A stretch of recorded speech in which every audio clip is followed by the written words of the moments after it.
So in this video, we're going to talk about the 3 biggest mistakes I find a lot of amateur golfers make with the driver.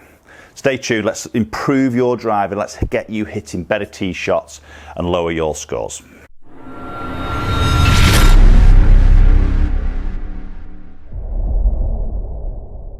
So just before we jump into the lesson video, please consider hitting that subscribe button. If you're watching the content, you're enjoying it, but you haven't subscribed, very much appreciate you to subscribe. Trying to grow the channel as much as I can, and obviously appreciate your help as always, and always appreciate your views and your support of my channel as we go along. So do hit that subscribe button, hit that bell icon. Also follow me up on social media platforms, both Instagram and Twitter, and the handles there are at MN Golf Coach.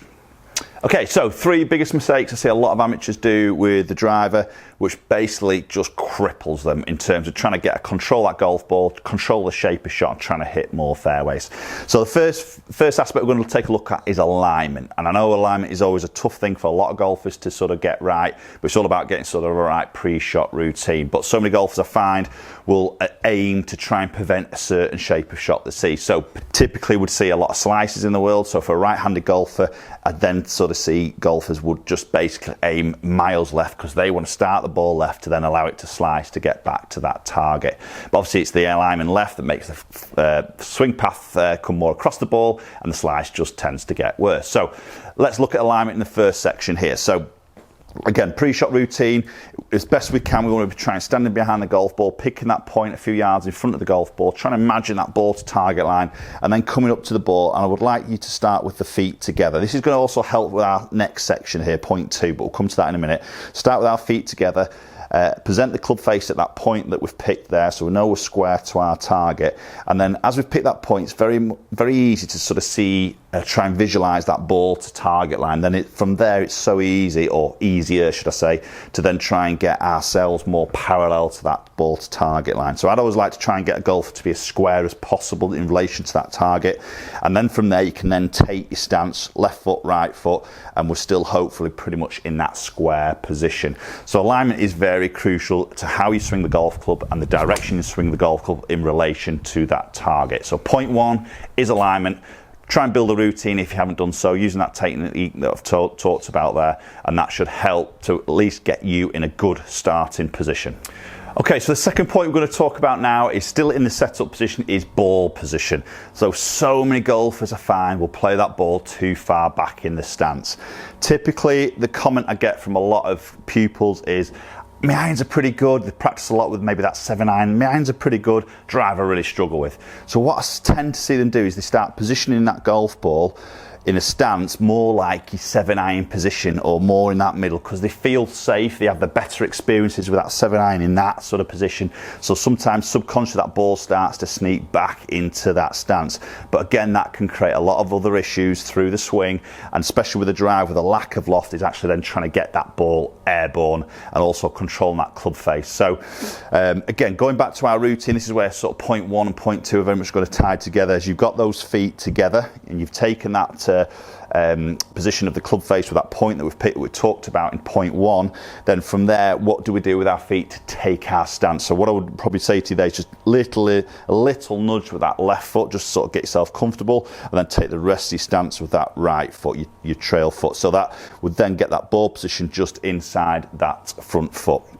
So then that allows us to be a little bit more positioned behind the ball. We might then just want that little bit of spine tilt there, and then we've got that position where we can try and feel like we can stay back and sort of strike up through that golf ball, ultimately just staying behind the ball through impact. It allows us to hit up, it allows us to square the club face, and much less chance then of actually creating that outswind swing path and that slice. So point 2 is your ball position. So point 3, the final one we're going to talk about now, is actually through the swing and is your weight transfer. So we've talked about ball position, we've talked about alignment, and again, what a lot of golfers will tend to sort of see them do is they just don't transfer that body weight. Again, if you are a slicer of the world, you're always wanting to start that ball up that left side of the golf course to try and obviously let the slice bring it back to your sort of target. So typically what I find the golfers will do from there is to get to the top of the backswing, and basically they just turn and rotate, and they just don't move across. So as they turn and rotate around this trail foot, then what happens is the path then just comes left like that, and obviously that's what they're trying to do, is trying to start the ball left and allow that slice to sort of work back to that target. So the thing we're going to talk about now is weight shift. How do we start that downswing the driver, and how that can influence the swing direction is what we're trying to do here. So from the top of that swing, as long as we've got that ball in the forward position like we talked about in point 2, then you can afford to transfer onto it. If that golfer, as I mentioned in point 2, makes that ball more back in the stance or a bit too central, the last thing they're going to want to do is transfer the weight, because then definitely too far over it, they'll either blind top it or they just cannot square that club face up and they just start it right and it cuts right. So then they're very reluctant to transfer the weight. So if we've got the point 2 correct with that ball position in that forward section, then yes, we are behind it. We're going to rotate to the top of that backswing, and then we can then move across. So we can have that little bump of those hips, just move that transfer of that weight more into that lead leg. We're still behind it because the ball's forward, okay, but the weight shift in the lower half is just moving across to allow us to move on to that golf ball and into that finish position. And that will also help with that swing direction. If I do it from this way, if we don't transfer the weight, then we tend to sort of move and rotate around this trail leg, and you can see the hands then get thrown out. Obviously the club gets thrown out, and then we swing more left. Get to the top there, and we can try and feel like we've got that little bump. And you see as we bump it, you can see how the hands just start to drop a little bit more, and then we can swing through, and that's what's going to help a little bit with that swing direction. So point 3 is get that little bump of the hips, get that weight transfer, and finish in that classic finish position with all that weight on that lead leg. Okay guys, so there we go. There's 3 biggest faults that I tend to see a lot of golfers do through lessons, especially with the driver. So if you do struggle with the driver, have a little look at those 3 aspects, use those drills, take them to range, have a little work on that, and hopefully that will improve your driving and get you hitting more fairways and lowering your scores.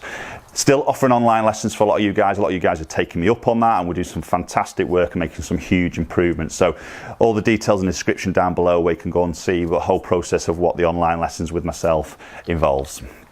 If you enjoyed the video and you haven't subscribed, appreciate you doing as always. Just smash that subscribe button, ring that bell for notifications of any future videos. As soon as they land on my channel, you'll be one of the very first ones to watch it, so you will not miss a thing. Follow up on my social media platforms, both Instagram and Twitter. The handles there are @MNGolfCoach, and hopefully we'll catch up with you all very soon.